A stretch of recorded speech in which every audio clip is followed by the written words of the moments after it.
नमस्कार। आज हम बात करेंगे say goodbye to high blood pressure in two simple ways. जैसा कि आप सब जानते हैं, hypertension, high blood pressure आज की लाइफस्टाइल का इतना बड़ा मुद्दा हो गया है कि हर दूसरा पेशेंट जो है हमारे पास हाइपर टेंशन का आता है। बहुत सारे रीजंस हैं उसके, उसमें स्ट्रेस लेवल है, उसमें आपका लाइफस्टाइल है, उसमें आपका रॉन्ग डाइट चॉइसेस हैं। लेकिन हाइपर टेंशन हमारी समाज की एक एपिडेमिक बनता जा रहा है, और खासकर अगर हम इंडिया की बात करें तो yes, it is an establish epidemic situation.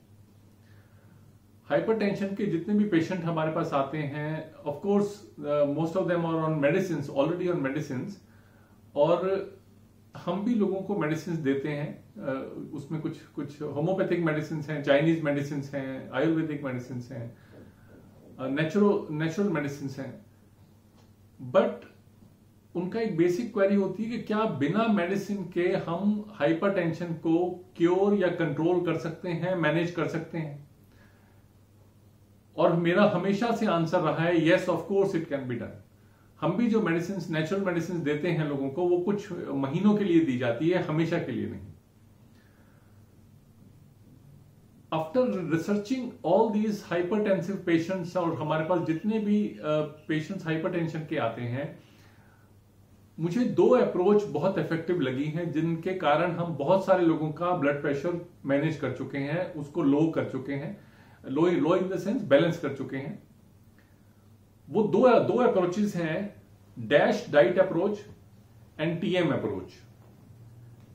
Dash diet क्या होती है? What is dash?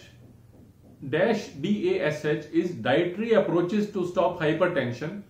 It's an eating plan to lower और control high blood pressure. The DASH diet emphasizes foods, ये उन फूड्स पे एम्फेसाइज करता है that are lower in sodium content, and food that are higher in potassium, magnesium and calcium components. अगर potassium, magnesium, calcium उनमें ज्यादा है और सोडियम कम है, तो ये वो फूड हैं जो आपके ब्लड प्रेशर को घटाने में हेल्प करते हैं। और इसका बड़ा सिंपल सा चीज है, आपको तो पता नहीं होगा सोडियम किस में ज्यादा है और पोटेशियम किस में कम है, ज्यादा है और पोटेशियम किस में कम है। इसमें आप गूगल कर सकते हैं, आप जो भी चीज लेते हैं आप उसको देख सकते हैं कि सोडियम कंटेंट तो नहीं है। सोडियम क्लोराइड जैसे नमक है, उसका सब्स्टिट्यूट आप देख सकते हैं, उसको नमक कम कर सकते हैं अपनी डाइट में। एप्पल साइडर विनेगर एक बहुत पोटेशियम रिच चीज है जो आप ले सकते हैं पोटेशियम बढ़ाने के लिए। आप बनाना खा सकते हैं, banana is very good in potassium content. तो आपको पोटेशियम, मैग्नीशियम और कैल्शियम को बढ़ाना है, सोडियम को कम करना है। स्पेशली जब भी आप बाजार से फूड खरीदते हैं या बाजार से आप पैकेज फूड खरीदते हैं, उसमें आप, क्योंकि almost all preservatives have got calcium, sodium content in it, तो वो आप जरूर चेक कीजिए कि उसके पीछे जो कंटेंट लिखे होते हैं उसमें सोडियम कितना है। अगर सोडियम ज्यादा है तो उन सब चीजों को अवॉइड कीजिए।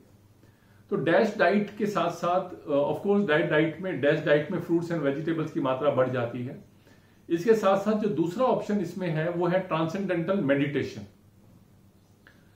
महर्षि योगी ने यूनाइटेड स्टेट्स ऑफ अमेरिका में 60s में ये स्टार्ट किया था, and he has cured lakhs of patients in United states. उनके ब्लड प्रेशर को मैनेज करने में ट्रांसेंडेंटल मेडिटेशन का बहुत इंपॉर्टेंट रोल रहा है। इसमें आप सुबह और शाम 20 मिनट कोई भी किसी भी वर्ड को चांट करना होता है। इसका एक पूरा प्रोसेस है, मैं एक बेसिक आपको बता रहा हूं। जैसे हम करते हैं ओम का उच्चारण, आप 20 मिनट ओम का उच्चारण and focus your attention on that Om. अगर आप ये उच्चारण करते हैं, and Om is not necessary, आप कोई भी वर्ड ले सकते हैं, कोई भी महर्षि योगी ने जितने भी वो दिए हैं उन सबको एक गुरु मंत्र दिया था, एक छोटा सा एक वर्ड दिया, उस वर्ड के ऊपर आपको फोकस करना है, उस वर्ड को चांट करना है, और 20 मिनट सुबह 20 मिनट शाम को करना है। ट्रांसेंडेंटल मेडिटेशन के साथ साथ अगर आप डैश डाइट अप्रोच को अपनाते हैं तो आई एम 100% श्योर 3 महीने के अंदर आपका ब्लड प्रेशर बिल्कुल नॉर्मल हो जाएगा। आपको दवाइयों तक लेने की जरूरत नहीं है, और ये लाखों पेशेंट्स को महर्षि योगी ने ठीक किया है, कुछ सैकड़ों पेशेंट हमने ठीक किए हैं। तो आप इस पे काम कीजिए, and I hope you will achieve success in controlling your blood pressure without medicines. धन्यवाद.